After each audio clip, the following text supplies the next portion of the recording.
नारायण जय नारायण जय जय नारायण।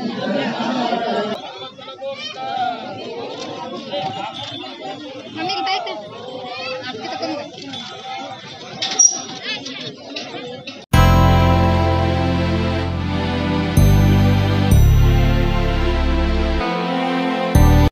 नमस्कार मित्रों, स्वागत है आपका भारत भूमि में। मित्रों, आज मैं आपको दर्शन कराने वाली हूँ सत्यनारायण भगवान मंदिर का। जी हाँ, बहुत कम होते हैं भगवान श्री सत्यनारायण जी का मंदिर। तो यहाँ पर सामने जो आप देख रहे हैं, यह है श्री सत्यनारायण स्वामी जी का मंदिर। सत्यनारायण यानी भगवान श्री विष्णु जी। तो विष्णु जी को सत्यनारायण कहा जाता है। और सामने जो आप ये कंब देख रहे हैं, ये श्री सत्यनारायण जी का ध्वज स्तंभ है। तो अंदर श्री सत्यनारायण जी का व्रत कथा चल रही है, सामूहिक कथा। तो चलिए सुनते हैं श्री सत्यनारायण जी का व्रत कथा। मित्रों, श्री सत्यनारायण जी की व्रत कथा जो है, ये 5 अध्यायों वाला होता है। इस अध्याय में मुख्यतः अध्याय है एक साधु व्यापारी, उसका नाम साधु होता है व्यापारी का, उनकी पत्नी लीलावती और उनकी पुत्री कलावती को लेकर। ये सबसे मुख्य कथा है। मित्रों, आप जो ये सामने देख रहे हैं ध्वज स्तंभ को, अंदर टीक यानी तेगा कहते हैं इसे, और इंग्लिश में टीक कहा जाता है शायद। और ये सागवानी भी कहते हैं। अंदर उतना ऊंचा जो आप देख रहे हैं, अंदर सागवानी का लकड़ी है, बहुत मोटा है, और ऊपर ब्रास का मेटल लगाया हुआ है, संभव है। तो चलिए मित्रों, अंदर चलते हैं मंदिर में भगवान श्री सत्यनारायण जी के सामूहिक व्रत कथा सुनने। उससे पहले मैं आपको बता दूं, सत्यनारायण जी की जो व्रत कथा है, ये स्कंद पुराण के रेवा खंड से इसका संकलन निकाला गया है, सत्यनारायण व्रत कथा की। तो मित्रों, कहा जाता है सत्यनारायण जी की जो व्रत कथा है, इसका विधि जो है 1970 से पहले नहीं था। 1970 से पहले, कुछ साल पहले या फिर 1970 में ही इसका विधि जो है निकाला गया, सत्यनारायण व्रत कथा करने का। तो ऐसा करने का बहुत बड़ा कारण है। ये कारण ये है कि कलयुग में सामान्य मनुष्य को बड़े बड़े अनुष्ठान, तप, धर्म नहीं कर सकता, उसका क्षमता उतना करने का नहीं है। इसी कारण से श्री सत्यनारायण भगवान जी का कथा का कॉन्सेप्ट निकाला गया स्कंद पुराण से। तो सत्यनारायण भगवान यानी भगवान श्री हरि विष्णु जी। तो श्री हरि विष्णु जी का ही ये कथा है। उनके सत्यनारायण स्वरूप में उनका पूजा किया जाता है, भगवान श्री हरि विष्णु जी का। मित्रों, सामने जो आप ये देख रहे हैं मंदिर का प्रांगण है श्री सत्यनारायण भगवान जी का। तो सबसे पहले यहाँ पर जंगल था। तो जंगल में ही चरवाहे, जो गाय चरवाहते थे, उनको कहा जाता है कि उनको ही श्री सत्यनारायण भगवान जी का कुछ स्वरूप दिखा या फिर मूर्ति दिखी। तो तब से ही यहाँ पर भगवान श्री सत्यनारायण जी का मूर्ति का स्थापना किया गया था, छोटे मात्रा में ही। तो करीबन मंदिर बनवाकर 8-10 साल हुआ श्री सत्यनारायण भगवान जी का। तो अभी भी यहाँ पर आसपास कोई घर नहीं है, घर है पर दूरी पर है। तो आसपास सब खेती है, खेती करते हैं, और गौशाला है मंदिर का ही। तो मित्रों, कलयुग में सामान्य मनुष्य को भगवान प्राप्ति की आसान विधि है भगवान श्री सत्यनारायण व्रत कथा की विधि। कलयुग में सामान्य व्यक्ति जो है वो धर्म कर्म से, सत्य के मार्ग से ना भटके, इस कारण सत्यनारायण भगवान जी का व्रत कथा करवाया जाता है। और सत्य धर्म का आचरण करवाने हेतु श्री सत्यनारायण भगवान की कथा की विधि बनाई गई है कलयुग के कारण। तो चलिए मित्रों, श्री सत्यनारायण भगवान जी का कुछ कथा हम भी सुनते हैं।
मित्रों, सत्य ही विष्णु है, सत्य ही भगवान है, सत्य ही नारायण है, अर्थात सत्य ही सब कुछ है।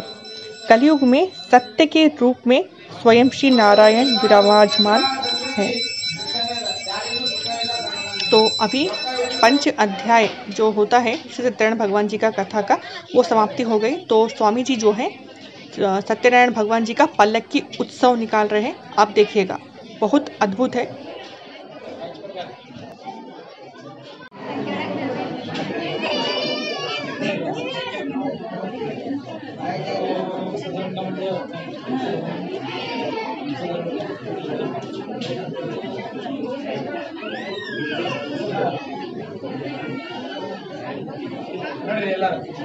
नारायण जय नारायण जय जय नारायण।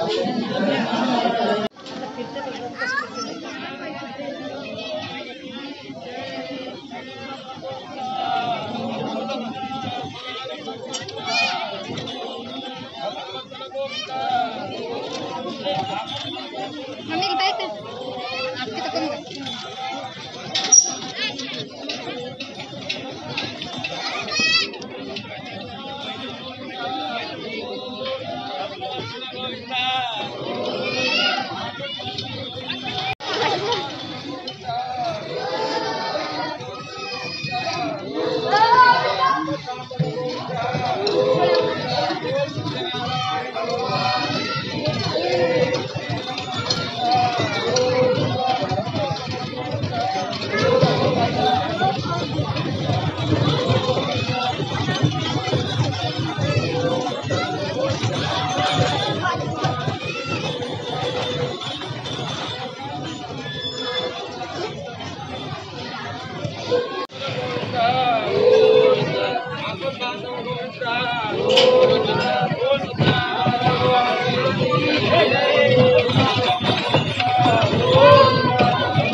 तो भगवान श्री जी का पल्लकी उत्सव निकालकर अभी श्री सत्यनारायण भगवान जी को गर्भगृह में अनुष्ठान किया जाएगा। उसके बाद भगवान जी का आरती होगी। तो देखिएगा, बहुत अद्भुत आरती होने वाली है भगवान श्री सत्यनारायण जी का। तो आप देख सकते हैं श्री सत्यनारायण भगवान जी को अंदर गर्भगृह में लेके जा रहे हैं अनुष्ठान करने उनका। बोलो सत्यनारायण भगवान की जय। बोलो सत्यनारायण भगवान की जय।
तो श्री सत्यनारायण भगवान जी का व्रत कथा भी हमने सुन लिया और मंदिर में ही प्रसाद बट रहा था, हमने प्रसाद भी ग्रहण कर लिया।